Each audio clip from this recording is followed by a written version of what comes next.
Welcome to Vskills YouTube channel. In this video, you will learn about the top interview questions for corporate law. So, let's get started. Question number 1. Who can convene an extraordinary general meeting? The answer is, an extraordinary general meeting can be convened by the board of directors on its own or on the resolution of members, by the requisitionists themselves on the failure of the board to call the meeting, by the central government. Question number 2. What should annual return contain? The answer is, the annual return should contain principal business activities, indebtedness, shares, debentures and other securities and shareholding patterns. Question number 3. What is the difference between corporate and business law? The answer is, corporate law focuses on legal aspects governing the sale and distribution of goods. Business law covers legal aspects used in acquisitions, mergers, formation of companies and rights of shareholders.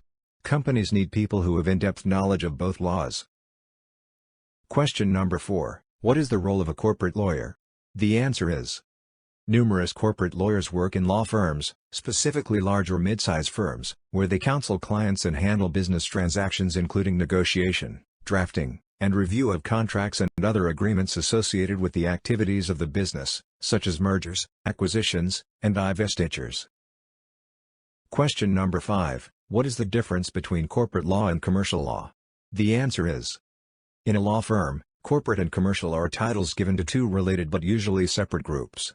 The practice areas within corporate are closely linked and their work relates to the life cycle of companies as well as mergers and acquisitions.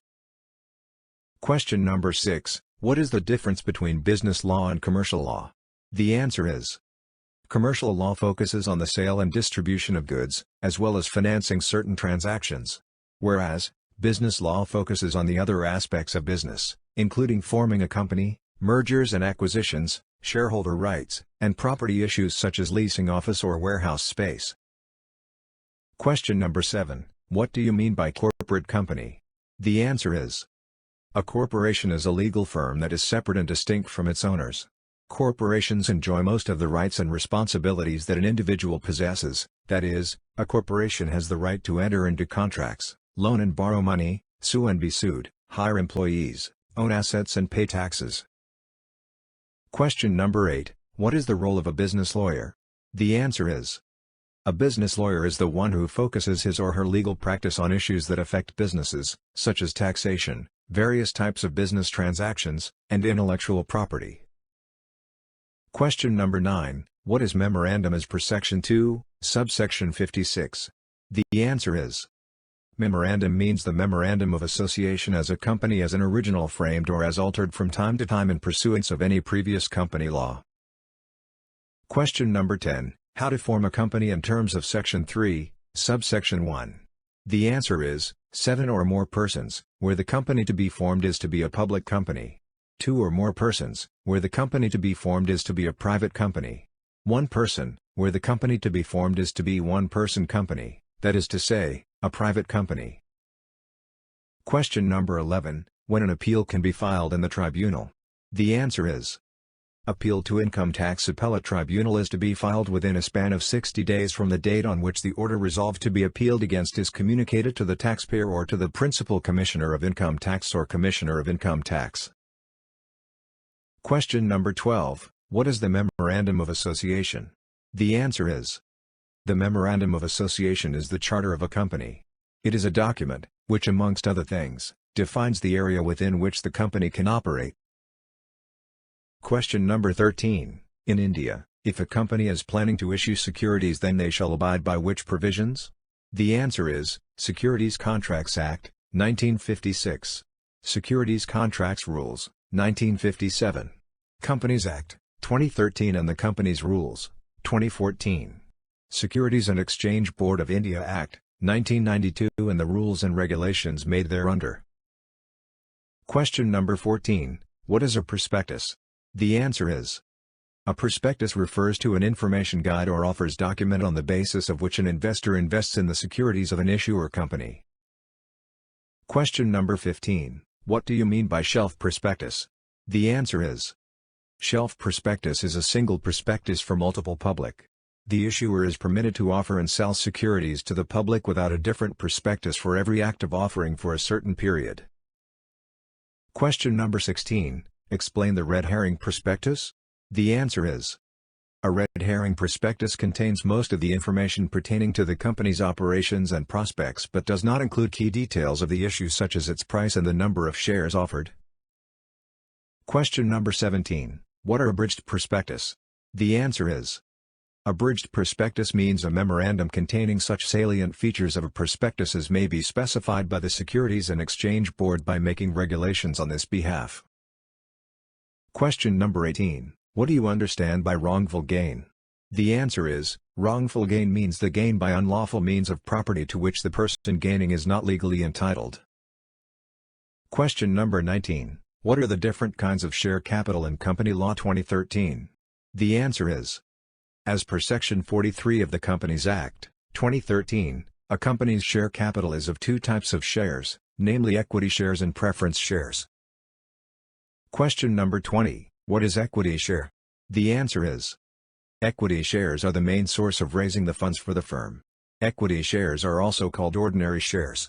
All equity shareholders are collective owners of the company and they have the authority to control the affairs of the business. Question number 21, what is preference share and list the different types of a preference share? The answer is: the capital that a company raises through the issuance of preference shares is called preference share capital. Different types of preference shares are: cumulative preference shares, non-cumulative preference shares, redeemable preference shares, compulsorily convertible preference shares. Question number 22, what are the different types of debentures? The answer is: different types of debenture are: registered and bearer debentures, secured and unsecured debentures, redeemable and non-redeemable debentures, first and second debentures, convertible and non-convertible debentures. Question number 23, explain the voting rights a stakeholder have? The answer is: each member of a company that is limited by shares in adding up to holding equity share capital that will have the right to vote on every resolution related to the company. Hence, if a shareholder owns 51% of the company in terms of paid-up equity, he will have the right to exercise majority control over the company. Question number 24, define right shares? The answer is: issue of future shares to the already existing shareholders of the company in the ratio of the proportion of their holdings at a discounted price. Question number 25, how do you conduct a board meeting? The answer is: ensure that the quorum shall be present throughout the meeting, that is, not only at the commencement of the meeting but while transacting business also. Other important things are: serial number of the board meeting, day, date, time and venue of the meeting, names and signatures of the directors present, company secretary and invitees, if any. Question number 26, what does an audit committee do? The answer is: the basic purpose of a company's audit committee is to provide an overview of the financial reporting process, the audit process, the company's system of internal controls and compliance with laws and regulations. Question number 27, what are the powers of board? The answer is: power exercised by passing resolution at board meetings, make calls on shareholders, authorize the buyback of securities and shares, issue securities and shares, borrow monies, investing the funds, grant loans, approve the financial statement. Question number 28, what are some restrictions on powers of board? The answer is: restrictions on powers of the board are: making calls on shareholders with respect to money unpaid on their shares, authorizing buyback of securities under Section 68, issuing securities, debentures, in or outside India, to borrow monies, to invest the fund of the company. Question number 29, what are the powers of tribunal?